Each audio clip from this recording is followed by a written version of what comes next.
Hello बच्चों, कैसे हो आप लोग। आई होप कि आप अपनी पढ़ाई काफ़ी अच्छे से कर रहे होगे और साथ ही साथ में अपने लाइफ को एंजॉय भी कर रहे होगे। तो आज हम आ चुके हैं लेक्चर नंबर 2 लेके मोशन चैप्टर का, जहां हम uniform and non uniform motion क्या होता है इसके बारे में पढ़ाई करेंगे। स्पीड क्या होता है, वेलोसिटी क्या होता है, डिटेल में हम लोग समझेंगे और कुछ प्रॉब्लम्स भी करेंगे। पहले लेक्चर में हम लोगों ने जनरल इंट्रोडक्शन लिया था। डिस्टेंस क्या होता है, डिस्प्लेसमेंट क्या होता है, ये आपको समझाया था। जिसने नहीं देखा है प्लीज़ जाकर उसको पहले देख के आए। 15 से 17 मिनट का वीडियो ही है, ज़्यादा लंबा भी नहीं है। ओके, तो देखिए हमने 3 केसेस यहाँ पे दिए हैं। 3 केसेस, ये 3 केसेस से आपको समझ में आ जाएगा कि यूनिफॉर्म मोशन क्या होता है और नॉन यूनिफॉर्म मोशन क्या होता है, एकदम से एक ही बार में कंसेप्ट क्लियर। तो देखिए हमने एक ऑब्जेक्ट है, एक ऑब्जेक्ट ए से स्टार्ट कर कर एफ तक गया। ओके, उसका इनिशियल पॉइंट ए है और फाइनल पॉइंट एफ है। तो देखो हर एक सेकेंड में वो equal interval of equal interval of time में इक्वल डिस्टेंस कवर कर रहा है। देख रहे हो ना, पहले 1 सेकेंड में उसने 5 मीटर कवर किया, दूसरे 1 सेकेंड में फिर से 5 मीटर, फिर से 1 सेकेंड में 5 मीटर। तो ऐसे उसने इक्वल इंटरवल ऑफ टाइम में इक्वल डिस्टेंस कवर किया। इसका मतलब ये बच्चों यूनिफॉर्म मोशन है। क्या है बच्चों, ये यूनिफॉर्म मोशन का एग्जाम्पल है। समझ में आया। अब देख लेते हैं दूसरा केस। देखिए यहाँ पर इंटरवल तो सेम है, मतलब टाइम सेम है, लेकिन वो अनइक्वल डिस्टेंस कवर कर रहा है। पहले 2 मीटर, फिर 4 मीटर, फिर 3 मीटर, फिर 5 मीटर, फिर 2 मीटर। मतलब कोई एक पर्टिकुलर ऑर्डर नहीं है। इक्वल टाइम है लेकिन जो डिस्टेंस कवर कर रहा है वो अलग अलग है। इसलिए ये क्या है बच्चों, नॉन यूनिफॉर्म है। तीसरा केस भी देख लीजिए। यहाँ पे क्या दिया है, इक्वल डिस्टेंस तो कवर कर रहा है लेकिन अनइक्वल टाइम इंटरवल में। मतलब पहले 1 सेकंड में वो 5 मीटर गया, फिर वो 5 मीटर कवर करने के लिए 3 सेकंड लिया, फिर सेम 5 मीटर कवर करने के लिए 4 सेकंड लिया, फिर 5 मीटर कवर करने के लिए 2 सेकंड लिया। इसका मतलब यहाँ पे इक्वल डिस्टेंस कवर कर रहा है इन अनइक्वल टाइम इंटरवल। इसका मतलब ये जो दो केसेस हैं, ये आपका नॉन यूनिफॉर्म है। क्या है बच्चों, नॉन यूनिफॉर्म। तो समझ में आया, जहां इक्वल डिस्टेंस कवर हो रहा है इक्वल टाइम इंटरवल में, वैसे मोशन को हम लोग यूनिफॉर्म मोशन कहते हैं। और जहां पे अनइक्वल डिस्टेंस कवर हो रहा है इक्वल टाइम इंटरवल में, या फिर इक्वल डिस्टेंस कवर हो रहा है अनइक्वल टाइम इंटरवल में, उसे हम लोग नॉन यूनिफॉर्म मोशन बोल रहे हैं। और अगर ऐसा भी हो सकता है कि ना ही टाइम इंटरवल सेम हो ना ही डिस्टेंस सेम हो, तो वो भी नॉन यूनिफॉर्म मोशन है। और मैक्सिमम केसेस हमें जो डेली लाइफ में देखने को मिलते हैं वो नॉन यूनिफॉर्म के ही मिलते हैं। समझ में आया, समझ में आया बच्चों ये कंसेप्ट। मैं इसे रब कर लेता हूँ। ओके, बहुत इंपॉर्टेंट है बच्चों ये समझना कि कौन सा यूनिफॉर्म है कौन सा नॉन यूनिफॉर्म है। और ये कॉन्सेप्ट आपको हर जगह फिर अप्लाई करना होगा डिफरेंट डिफरेंट केसेस में। जो डिस्टेंस, अब यहाँ पे हम लोग पहला लेक्चर का जो डिस्टेंस और डिस्प्लेसमेंट का कंसेप्ट है उसे यूज करेंगे, इसलिए आप पहले से पढ़ के आओ। ओके, अब देखते हैं बच्चों कि स्पीड और वेलोसिटी का कंसेप्ट क्या है। स्पीड एंड वेलोसिटी क्या है, इन दो चीजों का कंसेप्ट अब समझते हैं। तो बच्चों एक ऑब्जेक्ट है, ओके, वो किस रेट से ट्रैवल कर रहा है, किस रेट से, रेट का मतलब वो कितना डिस्टेंस ट्रैवल कर रहा है यूनिट इंटरवल ऑफ टाइम में। मतलब 1 सेकेंड में वो कितना ट्रैवल कर रहा है, या फिर 1 मिनट में कितना ट्रैवल कर रहा है, या फिर 1 आवर में कितना ट्रैवल कर रहा है, उसे हम लोग स्पीड बोलते हैं। तो स्पीड का मतलब क्या होता है बच्चों, डिस्टेंस ट्रैवल्ड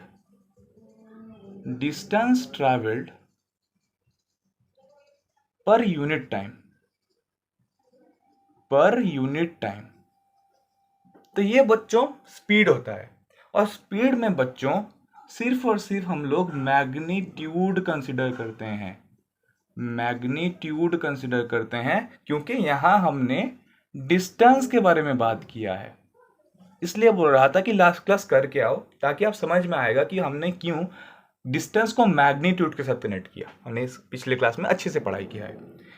तो स्पीड जो होता है वो क्या होता है बच्चों, ना कितना टाइम इंटरवल में कितना डिस्टेंस ट्रैवल कर रहा है ऑब्जेक्ट, उससे हम लोग स्पीड बोलते हैं। अगर मैं इसके एसआई यूनिट के बारे में बात करूं, एसआई यूनिट, एसआई यूनिट मतलब स्टैंडर्ड यूनिट जो होता है वो होता है मीटर पर सेकेंड। क्या होता है बच्चों? इसे हम लोग ऐसे लिख सकते हैं, मीटर सेकेंड इनवर्स और मीटर पर सेकेंड, ऐसे लिख सकते हैं। 70 और भी 2 यूनिट्स हम लोग इसे यूज़ करते हैं, जैसे हम लोग सेंटीमीटर सेकेंड इनवर्स और सेंटीमीटर पर सेकेंड ऐसे लिख सकते हैं। किलोमीटर पर आवर इनवर्स और किलोमीटर पर आवर ऐसे भी लिख सकते हैं। तो ये बच्चों क्या होता है? स्टैंडर्ड यूनिट होता है। तो स्पीड क्या होता है ना, एक यूनिट टाइम में, एक यूनिट टाइम में, 1 सेकेंड में या फिर 1 मिनट में या फिर 1 आवर में कितना डिस्टेंस ऑब्जेक्ट ने मूव किया, कितना दूर हो गया, तो वो होता है स्पीड। ओके, तो इसका हम लोग अगर लिखते हैं, फॉर्मूला लिखना चाहें, फॉर्मूला मैं इसे रब कर देता हूँ, आप नोट डाउन कर लीजिए। तो फॉर्मूला हम लोग इसे लिखेंगे। सपोज एक ऑब्जेक्ट है जिसने सपोज एस डिस्टेंस गया, एस डिस्टेंस कवर किया। ओके, टोटल डिस्टेंस उसका एस होता है। कितने टाइम में कवर किया? सबसे बच्चों टी टाइम में कवर किया। ओके, तो हम लोग इसे कैसे लिखें ना, स्पीड। और बच्चों हम लोग स्पीड जो लिखते हैं ना, वो हमेशा एवरेज स्पीड के बारे में बात करते हैं। एवीजी का मतलब एवरेज स्पीड। क्यों? सपोज मैं बोलूं कि आपने अपने स्कूल गया, ओके, अपने स्कूल अपने घर से निकले साइकिल लेकर और स्कूल गया।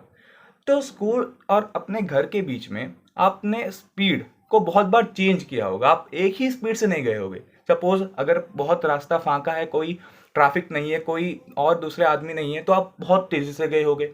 अगर रास्ते में हम्स आ गए तो आपका स्पीड घट गया होगा, कम हो गया होगा। अगर टर्निंग आ गया तो आपका स्पीड कम हो गया होगा।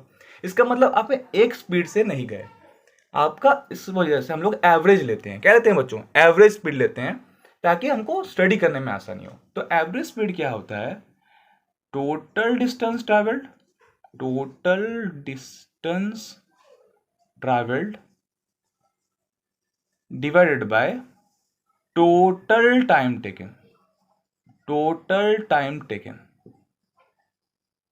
बच्चों ये वर्ड को हमेशा याद रखना कि हम लोग यूज कर रहे हैं टोटल डिस्टेंस ट्रैवल्ड। आप जब हम लोग फिर न्यूमेरिकल करेंगे और आपको समझ में आ जाएगा कि क्यों हम लोग इस वर्ड को ज़्यादा इंपॉर्टेंस दे रहे हैं। तो ये होता है total distance travelled bye total time taken average speed. तो हम लोग ऐसे लिख सकते हैं कि वी एवरेज, एवरेज स्पीड जो होता है is equals to total distance, हम लोग सपोज एस लिया था, तो S divide by total time taken T.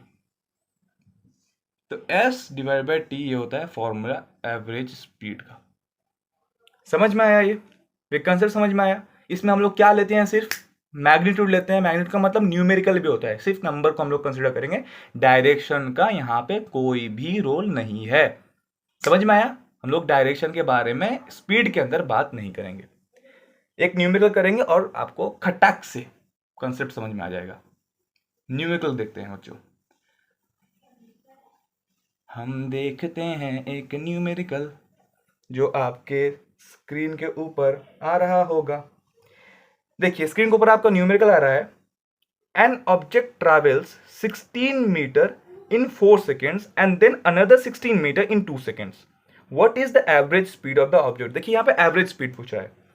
तो ऑब्जेक्ट ने पहले 16 मीटर को कितने सेकेंड में ट्रैवल किया? 4 सेकेंड में ट्रैवल किया। और फिर दोबारा उसने 16 मीटर को 2 सेकेंड में ट्रैवल किया। तो अब एवरेज स्पीड पूछता है। क्या पूछा है बच्चों? एवरेज स्पीड पूछ रहा है। तो एवरेज स्पीड का फॉर्मूला क्या होता है ना, total distance, total distance divide by total time taken, total time. तो अब यहाँ पे टोटल डिस्टेंस कितना हो गया? पहले उसने 16 गया था, 16 मीटर कवर किया था, फिर से 16 मीटर कवर किया, मतलब 16 प्लस 16 मीटर्स, इतना मीटर। और फिर कितना टाइम लिया? 4 प्लस 2 सेकेंड्स। बच्चों यूनिट का खास करके ध्यान रखना है यहाँ पे बच्चों का गलती जो होता है वो एडिशन में नहीं होता, वो यूनिट में कन्वर्ट होता है, यूनिट के कन्वर्जन में। तो 16 plus 16 is 32 divided by 4 plus 2 is 6 metre per second यहाँ पे यूनिट है। तो 6 5 30, 3 18, 3 18। तो बच्चों यहाँ पे 5.33 मीटर पर सेकेंड जो है वो आपका आंसर है। और मीटर पर सेकंड क्यों? क्योंकि मीटर में दिया था 16 मीटर्स 4 सेकंड कवर कर रहा था, इसलिए हम लोगों ने मीटर पर सेकंड में आपका आंसर आया। समझ में आया बच्चों ये कंसेप्ट? ये न्यूमेरिकल समझ में आया। टोटल डिस्टेंस हम लोगों ने निकाल दिया, यहाँ पे जो 16 ऐड कर लिया 32 हो गया। और कितने टाइम में दिया था? टोटल टाइम कितना था? पहले 4 सेकंड में कवर किया था, फिर 2 सेकंड में, तो 6 सेकंड हो गया, हम लोग डिवाइड कर दिया, मिल गया हमको आंसर। ओके, अब बच्चों हम लोग चलते हैं वेलोसिटी के कंसेप्ट के ऊपर। क्या होता है वेलोसिटी? क्या होता है वेलोसिटी? तो बच्चों वेलोसिटी के अंदर दो चीज होता है, दो। वेलोसिटी के अंदर सबसे पहला चीज होता है वो होता है स्पीड, मतलब हम लोग ने जो जो सीखा स्पीड के अंदर वो सब कुछ वेलोसिटी के अंदर अप्लाई होगा। दूसरा चीज जो ऐड होता है वो होता है डायरेक्शन। डायरेक्शन, तो जब हम लोग स्पीड को डायरेक्शन के साथ ऐड कर देंगे तो वो वेलोसिटी बन जाता है। समझ में आया? क्या होता है ना, स्पीड को हम लोग डायरेक्शन के साथ ऐड कर देते हैं, मतलब velocity is speed of an object moving in a particular direction. क्या होता है? Speed of an object, speed of an object moving in particular direction, moving in particular direction. एक पर्टिकुलर डायरेक्शन में जो ऑब्जेक्ट मूव कर रहा है with an speed, with a speed, उसको हम लोग क्या बोलते हैं? वेलोसिटी बोलते हैं। इसका मतलब इसके पास मैग्नीट्यूड भी होगा, इसके पास डायरेक्शन भी होगा। ओके, मतलब हम लोग जो पहले बोलते थे ना कि total distance covered per unit time, अब ये हो गया total displacement covered per unit time. क्यों डिस्प्लेसमेंट बोला बच्चों? क्यों डिस्प्लेसमेंट बोला? क्योंकि डिस्प्लेसमेंट के अंदर डायरेक्शन होता है, डिस्टेंस के अंदर डायरेक्शन नहीं होता, सिर्फ और सिर्फ डिस्प्लेसमेंट के अंदर डायरेक्शन होता है। इस वजह से हम लोग ने वेलोसिटी के वक्त क्या बोला कि total displacement covered divided by total time taken. Okay, ये बच्चों अगर हम यहाँ पे बात करें तो इसके हम लोग लिखते वक्त न्यूमेरिकल वैल्यू के साथ डायरेक्शन भी लिखेंगे। न्यूमेरिकल वैल्यू के साथ मतलब मैग्नीट्यूड के साथ हम लोग डायरेक्शन भी ऐड करके लिखते हैं उसमें, जैसे कितना इतना मीटर साउथ में या फिर इतना मीटर नॉर्थ में, ऐसे लिखते हैं। अगर इसके ऐसा ही यूनिट के बारे में बात करें तो सेम ही है, जैसे स्पीड में लिखा था सब कुछ सेम है। जैसे हम लोगों ने बात किया था मीटर पर सेकेंड और मीटर सेकेंड इनवर्स, तो ये है kilometre per hour, kilometre per hour, और किलोमीटर आवर इनवर्स ये भी है।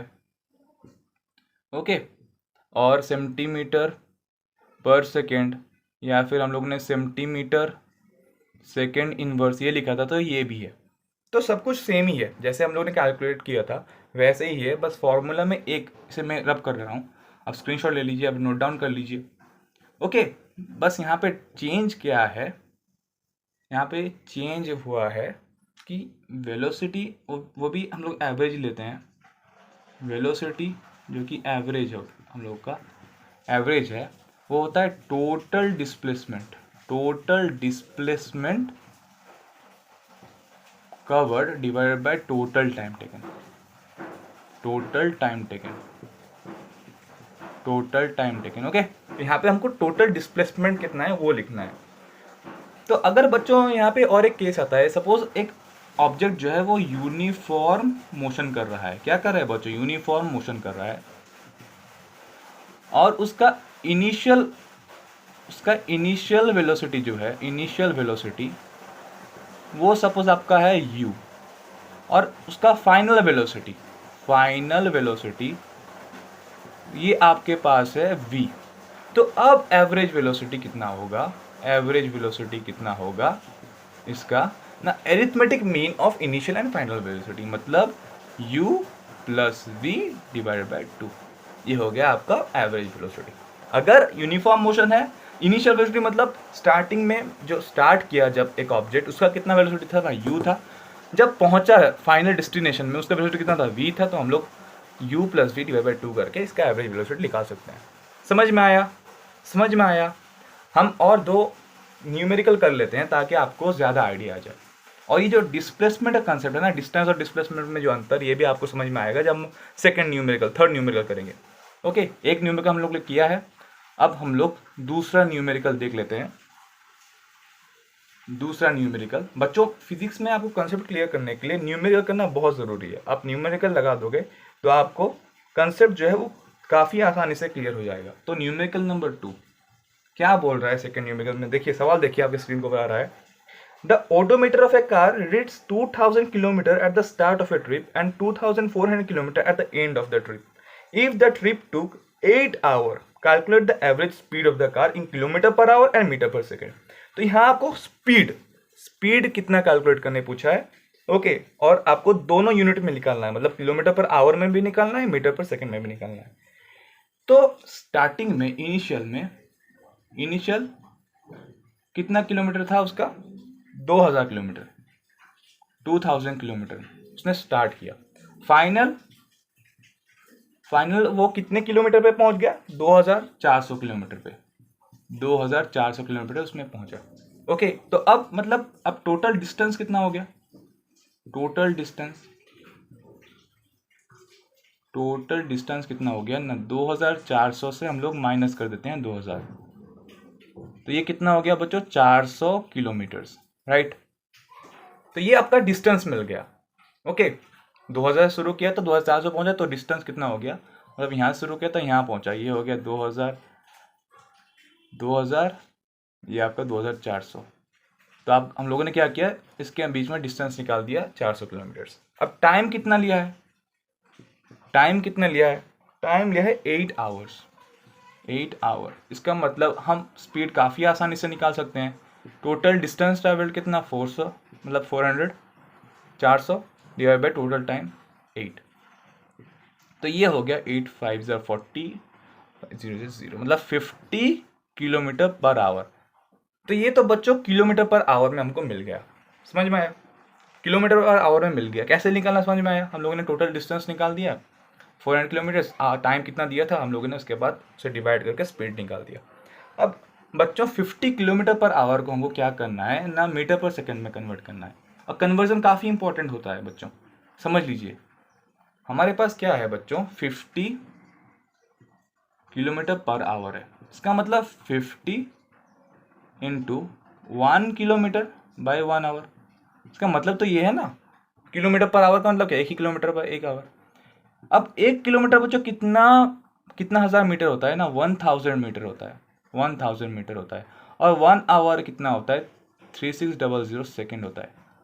यहाँ पे मैं लिख देता हूँ, 1 kilometre is equals to 1000 metre and 1 hour is equals to 3600 second. Okay ये कन्वर्जन के लिए याद रखना, आप इसे आप कन्वर्जन के लिए याद रखना, जहाँ ज़रूरत पड़े आप इस्तेमाल करना। तो ये आपका हो गया 2 0 से 2 0 काट दिया, 2 0 से 2 काट दिया, तो ये आपका हो गया 500 डिवाइड बाई 36। अगर मैं इसे 4 में काट दूँ तो 4 1 4 10, 4 2 8, 20, 4 5 20, 4 9 36, 125 डिवाइडेड बाई 9, 9 1 9, 35, 9 3 27, 13 पॉइंट आपका 9 आ रहा है, 13.9, ये क्या है, metre per second. Okay 13.9 metre per second आपका आ गया। तो आपको 50 आवर में पूछा था 50 किलोमीटर पर आवर आ गया, और मीटर पर सेकेंड पूछा था तो 13.9 मीटर पर सेकेंड में आ गया। समझ में आया। तीसरा क्वेश्चन हम लोग बच्चे देख लेते हैं। तीसरा सवाल नंबर 3 क्या पूछा है, सवाल नंबर 3 में बच्चों, Usha swims in 90 metre long pool. तो एक 90 मीटर लॉन्ग पूल है, यह है 90 मीटर लॉन्ग पूल, और उषा इसमें स्विम कर रही है। She covers 180 metre in 1 minute by swimming from one end to the other end back along the same straight path. मतलब उषा पहले ऐसे गई 90 मीटर और फिर ऐसे आई 90 मीटर, तो ये 90 मीटर और ये 90 मीटर कितना हो गया, ऐड कर के हम लोगों ने 180 मीटर बना दिया। और कितना टाइम में लिखा था, कितना टाइम उसे लगा, 1 मिनट, 1 मिनट मतलब 60 सेकेंड लगा। मतलब अगर मैं एवरेज स्पीड के बारे में बात करूं, एवरेज स्पीड, तो एवरेज स्पीड कितना हो गया, total distance by total time, total distance हो गया 180 metre divide total time 1 minute मतलब 60 सेकेंड, मतलब 3 मीटर पर सेकेंड आपका हो गया एवरेज स्पीड। वहीं आपका पूछ रहा है कि एवरेज वेलोसिटी कितना है। यहीं पर देखिए यही कॉन्सेप्ट में पूछ बार बार बोल रहा था कि एवरेज वेलोसिटी के बाद हमें क्या लिखना होगा, डिस्प्लेसमेंट लिखना होगा। अब हमने स्टार्ट पूजा ने ए से किया था, बी के पास पहुंचा, बी से फिर से पूजा ने ए के पास आके पहुंच गई। इसका मतलब उसका इनिशियल और फाइनल पोजीशन अब क्या हो गया, सेम हो गया। जब सेम हो जाता है तो डिस्प्लेसमेंट 0 हो जाता है बच्चों, डिवाइडेड बाय 1 मिनट। इसका मतलब यहाँ पे आंसर हो गया 0 मीटर पर सेकेंड। ये आपका एवरेज वेलोसिटी हो गया। तो ये आपका बोला था कि जहाँ डिस्प्लेसमेंट दिया होगा तो आपको गौर से देखना पड़ेगा कि कितना डिस्प्लेस हुआ है। तो यहाँ पे डिस्प्लेसमेंट 0 ही था, क्योंकि जहाँ से स्टार्ट किया था पूजा ने, वहीं पे आके लास्ट को पहुंच गई वो। इस वजह से उसका डिस्प्लेसमेंट 0 हो गया और वेलोसिटी इस वजह से 0 हो गया। समझ में आया क्या होता है स्पीड, क्या होता है वेलोसिटी? तो आप पढ़ाई करते रहें, मिलते हैं हमको आपको नेक्स्ट क्लास में। तब तक के लिए टेक केयर।